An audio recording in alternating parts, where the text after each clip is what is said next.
J'ai toujours été ce que certains appellent une personne droite. Pour moi, une personne doit dire la vérité, respecter ses engagements et mener une vie honnête. Être capable de pardonner quand c'est nécessaire en fait partie, mais je n'ai jamais rampé devant qui que ce soit. Pourtant, ce soir-là, j'ai jeté tout cela par la fenêtre. Si j'avais menti et manqué à ma parole, le seul honneur qui m'aurait importé aurait été l'amour-propre qui découle de la vengeance. Le pardon me semblait futile. À l'extérieur de l'auberge Pinacle, je me suis assis dans mon véhicule.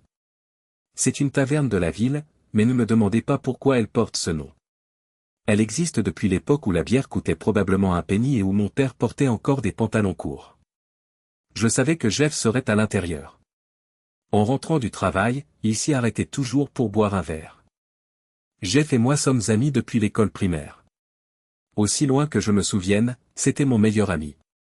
Je l'ai aidé lorsqu'il a épousé Claire, et il m'a aidé lorsque j'ai épousé Barb. Il était une constante dans ma vie. En grandissant, nous avons pratiquement vécu l'un chez l'autre et nous étions comme des frères. À bien des égards, c'est resté le cas même après nos mariages, et il était courant qu'ils passent chez nous ou que nous leur rendions une visite inattendue. La trahison change une personne. Ce n'était pas encore 5 heures que je m'étais précipité chez moi pour récupérer des dossiers que j'avais laissés là pendant ma pause déjeuner. Tout semblait aller pour le mieux. Alors que je me dirigeais vers mon bureau après être entré par la porte d'entrée, je les ai entendus. La première pensée d'un mari est « ma femme a des ennuis ». Imaginez la lutte. Lorsque j'ai entendu sa voix, j'ai compris ce qu'elle disait. Les rires ont rompu le silence. Tous mes doutes ont disparu lorsque je me suis approché de la porte ouverte de la chambre et que j'ai jeté un coup d'œil à l'intérieur. Ils ne m'ont pas vu. Je ne suis pas du genre à regarder ma femme et mon meilleur ami me trahir, alors j'ai simplement fait demi-tour et je suis sorti par la porte d'entrée, de la même manière que j'y étais entré, lorsque mon ancienne vie s'est terminée.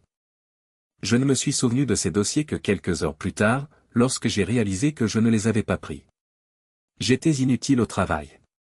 Je suis resté assis à me poser des questions qu'aucun homme ne devrait jamais avoir à se poser, revivant mentalement ce dont j'avais été témoin. Pourquoi? Depuis combien de temps cela durait-il? Y en avait-il d'autres? S'agissait-il même de mes enfants? Je n'arrivais pas à comprendre comment je rentrerais chez moi, ni ce que je ferais une fois arrivé.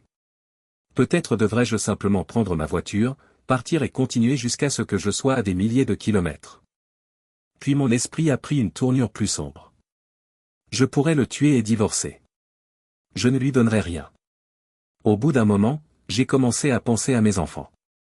Je ne pouvais pas les priver de leur mère, mais je pouvais vivre sans ma femme. J'en ai conclu que mes options étaient assez limitées. Je tisserais ma toile de mensonges, tout comme ils avaient tissé la leur, et je m'en occuperais en mon temps et à ma manière. Comment 2 personnes que je connais depuis si longtemps ont-elles pu me trahir de la sorte? Me demandais-je en me rendant à l'auberge Pinacle. Qu'est-ce qui ne va pas chez moi? Ai-je changé? Ont-ils changé? Un horrible sentiment d'inadéquation m'a envahi, et j'ai su que je me débattrais avec ces questions pendant des semaines, voire des mois. Comme les seules personnes qui avaient des réponses n'étaient pas fiables, j'ai supposé qu'il n'y avait pas de réponse à ces questions. Je me suis vraiment senti perdu et isolé. Ce soir-là, le premier sacrifice serait la vérité. Lorsque je suis entré avec un masque de déception et de rage sur le visage, je ne jouais pas la comédie. Dès que je suis entré, Jeff m'a vu et m'a appelé « John. Viens par ici, mon ami. » Eh bien, me suis-je dit, espèce de salaud. Pour qu'il ne voie pas que j'étais en colère contre lui, j'ai hoché la tête, j'ai expiré et j'ai baissé les yeux. Je me suis approché et j'ai pris place à sa table. Il était accompagné de Ralph, un de ses collègues. Tout s'est déroulé plus facilement que je ne l'avais prévu. John est arrivé juste à temps. Nous pouvons maintenant commander un pichet au lieu du verre que je m'apprêtais à commander. Je ne veux qu'un verre, ai-je insisté. Ce soir, je ne peux pas me permettre d'être saoul. On dirait que ton chien vient de mourir, mec. Qu'est-ce qui t'arrive? Demanda Jeff, aussi inquiet pour moi qu'il semblait l'être pour lui-même. Jeff, je n'ai pas de chien. Tu le sais bien. Ma femme et moi sommes seuls maintenant que les enfants sont à l'école. C'est à ce moment-là que j'ai compris qu'il s'agissait du syndrome du nid vide. Serait-ce vraiment le cas? Est-ce pour cela qu'elle m'a trahi? Qu'est-ce qui te tracasse? Le problème avec les infidèles, c'est qu'ils sont constamment inquiets de laisser des traces derrière eux car ils savent qu'ils pourraient se faire prendre, ai-je continué. Jeff, elle m'a tué. C'est elle qui m'a tué. Tout ce que je peux faire maintenant, c'est m'effondrer parce que je suis mort. De quoi parles-tu? Qui t'a tué? Tu es encore en vie. Tu es là, assis. John, reprends-toi. Cela ne peut pas être si effroyable, quoi qu'il en soit. Elle m'a infecté avec le VIH, Jeff, ai-je murmuré en croisant son regard. J'ai contracté le virus à cause de Barb. On dit que le visage de quelqu'un devient vert lorsqu'il est malade et blanc lorsqu'il est choqué. Ce jour-là, je n'ai vu que du vert, même si nous étions à des kilomètres de l'eau. Mon ancien meilleur ami, devenu aussi pâle qu'un linge, a sauté de sa chaise et s'est précipité aux toilettes, sans jamais revenir. Le sol du pub était couvert de ce qu'il avait dans l'estomac ce soir-là. Les clients hurlaient d'horreur, se levant de leur siège pour s'éloigner du désordre et de la puanteur tout autour de lui, devant, derrière, à gauche et à droite. Il était évident qu'il était mal à l'aise. Dans un pub, un ivrogne malade n'est jamais le bienvenu, et pour les autres clients, c'était précisément ce qu'il représentait. Lorsque le chaos s'est apaisé, j'ai jeté un coup d'œil à Ralph et je me suis retourné vers la table. Il avait l'air de vouloir fuir. Mon épouse m'est infidèle. N'est-ce pas un bon moyen de le découvrir?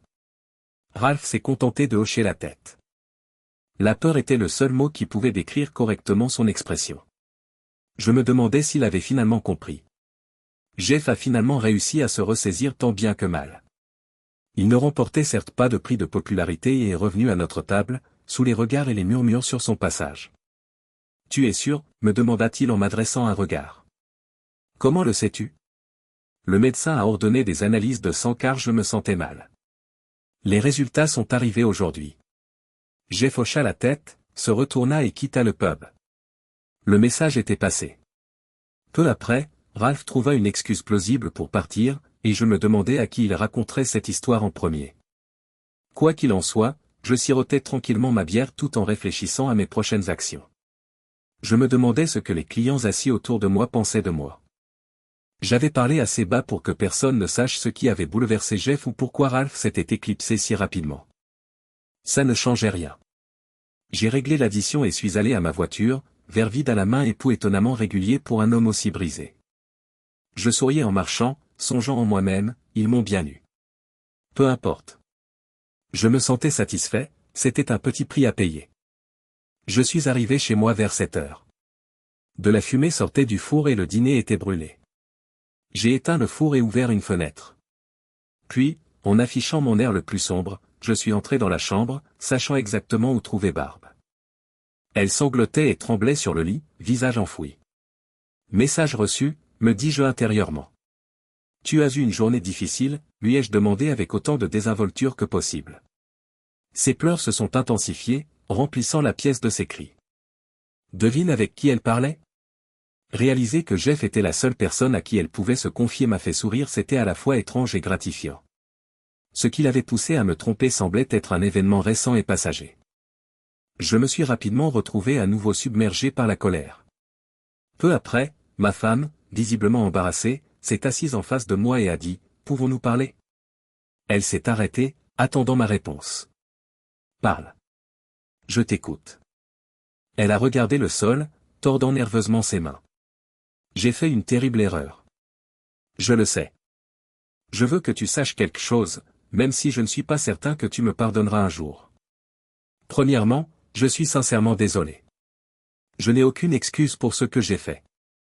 Deuxièmement, cela ne s'est produit que 2 fois, et avec la même personne, continua-t-elle.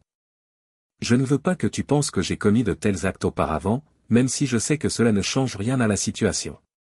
Elle leva les yeux et me fixa droit dans les miens. Tu peux faire un test ADN si tu le souhaites, mais ne doute pas que les enfants sont bien à toi. Tu es leur père. Je le jure sur tout ce que j'ai de plus précieux.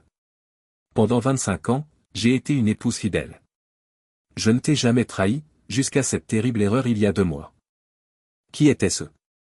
Je l'ai demandé, même si je me doutais déjà de qui il pouvait s'agir. On dit que la confession est bonne pour l'âme, mais je connaissais déjà la vérité. Ne m'oblige pas à le dire, m'a-t-elle supplié. Alors je suppose que nous en avons terminé. Non. S'il te plaît.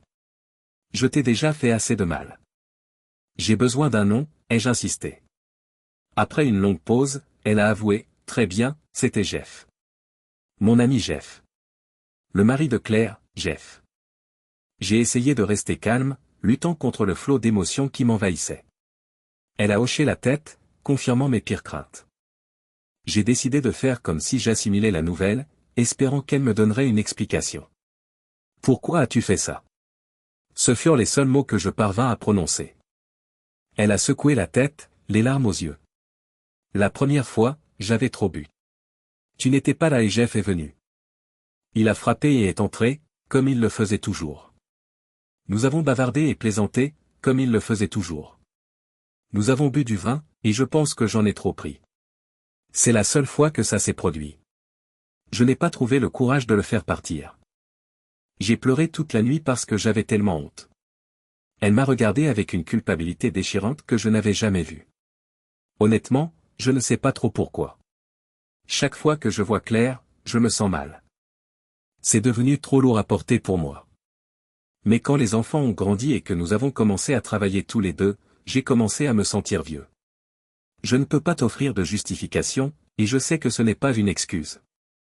Je veux juste que tu comprennes que c'était la première et unique fois. Seulement avec Jeff, et seulement 2 fois. Crois-moi, j'ai été fidèle depuis notre premier rendez-vous jusqu'à il y a 2 mois, même si je sais que tu me méprises maintenant. J'ai eu du mal à répondre, surpris par la sincérité de sa voix. Je voulais la croire, mais le poids de mes 25 années d'expérience de notre mariage m'empêchait de lui accorder pleinement ma confiance. Je pensais que, après tout ce temps, je distinguais clairement la vérité du mensonge. Maintenant, plus rien n'est sûr. J'ai besoin de temps pour réfléchir. Sur ce, je me suis retiré dans la chambre d'amis pour dormir. Ce n'était peut-être pas une grande concession, mais c'était le maximum que je pouvais faire à ce moment-là. Comme vous pouvez l'imaginer, notre maison est restée plongée dans un silence pesant pendant les jours qui ont suivi, même si, de temps en temps, je laissais échapper quelques jurons. Barb semblait rapetisser, mais peut-être n'était-ce que mon imagination. Je ne pouvais penser à rien d'autre. J'avais envie de les blesser tous les deux pour me venger, mais je n'arrivais pas à passer à l'action. De plus, tout ce que j'avais contre Jeff, c'était son attitude prétentieuse au bar, et cela me démangeait de me venger. Je ne savais pas trop comment m'y prendre. Pourtant, le dicton selon lequel « il n'y a pas d'honneur parmi les voleurs » semble avoir pris un tout autre sens avec Jeff. D'abord, il avait d'autres femmes avec qui il trompait véritablement Claire. Ensuite, Ralph l'avait-il découvert et répandu la nouvelle, ou Jeff avait-il pris les devants et prévenu tout le monde qu'il risquait d'exposer certaines personnes au VIH? Je ne le saurais jamais avec certitude. Quoi qu'il en soit, la situation prenait une tournure inattendue. Lorsqu'un groupe a menacé la femme de Jeff à son domicile, elle n'a rien compris. Ils ont tout révélé à sa femme sans retenue.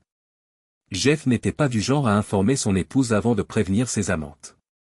Peut-être attendait-il le défi, ou peut-être prenait-il enfin son courage à 2 mains.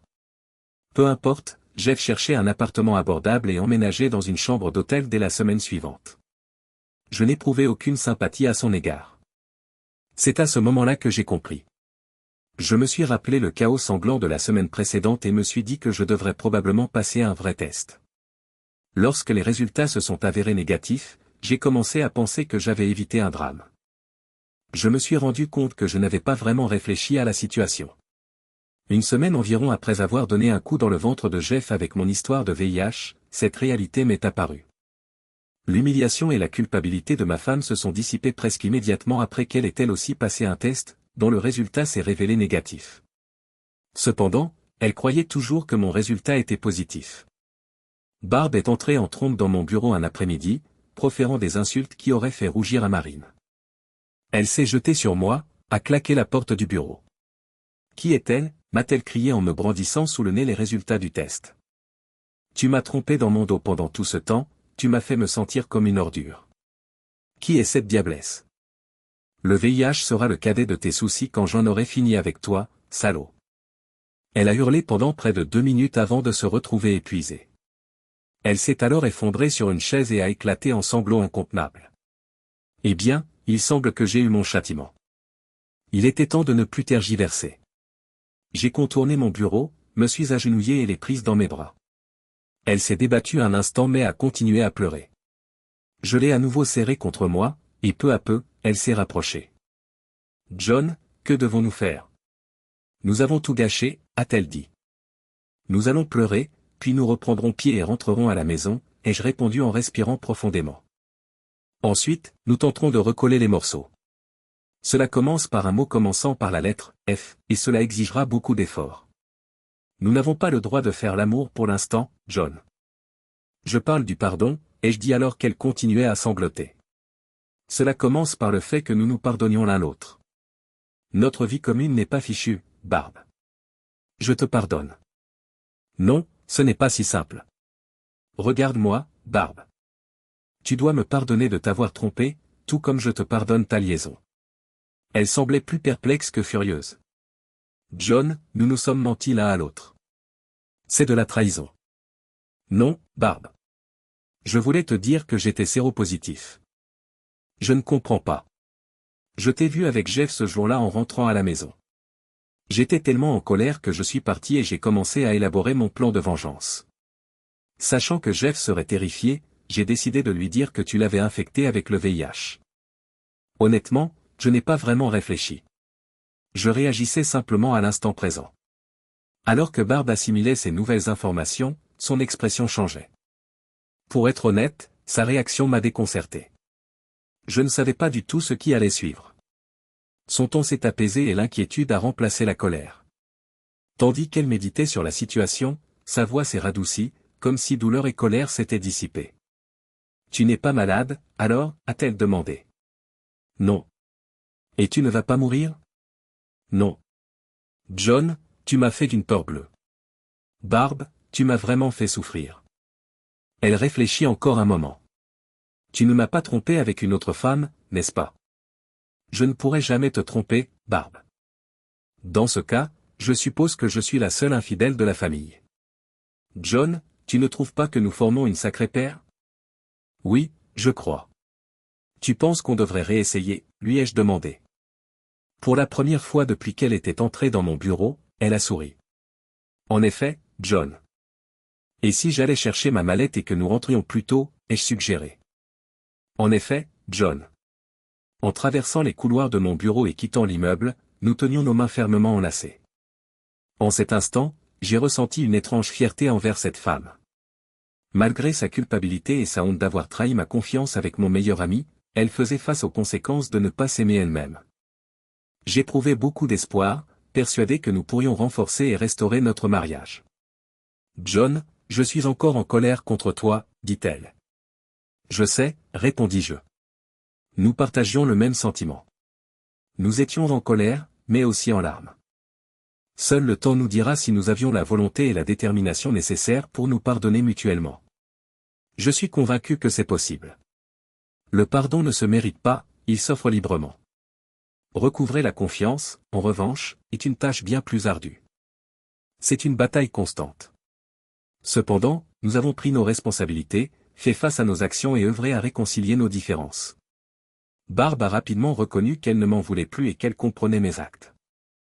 Bien que je n'ai peut-être pas atteint le même degré de compréhension qu'elle, j'ai accepté que chacun commet des erreurs qu'il regrette un jour. Je devais lui pardonner, ce qui m'a conduit à la porte de Claire. Elle était si effrayée de contracter le VIH à cause de ce que j'avais dit à Jeff. Je me suis excusé de ne pas l'avoir mise au courant avant, pour la rassurer. Je dus admettre qu'en raison de ma douleur et de ma colère, je n'avais jamais pensé à elle. Elle a ri de mes réactions envers l'ancien mari de Barb lors d'une dispute difficile, passant de la frustration à la clémence, puis même au véritable amusement. À mon avis, le fait que Barb et elle n'aient jamais pu rétablir leur amitié a été une perte importante pour elles toutes les deux. Je n'ai pas trouvé de raison de pardonner à Jeff. À mes yeux, nous étions mieux sans lui, cet homme que nous avions laissé entrer dans nos vies comme un prédateur. Je n'ai jamais jugé utile de lui dire que Barb était séronégative ou que, de mon côté, j'avais choisi l'abstinence, car je ne voyais pas l'intérêt. Ralph a surpassé toutes mes attentes dans son travail. Barb a dû répéter à plusieurs reprises, au grand dam de son embarras, que les rumeurs sur son état de santé étaient infondées, elle n'était pas séropositive et nous restions ensemble. Visiblement, aucune des personnes à qui Ralph en avait parlé n'a pris la peine de le transmettre à Jeff.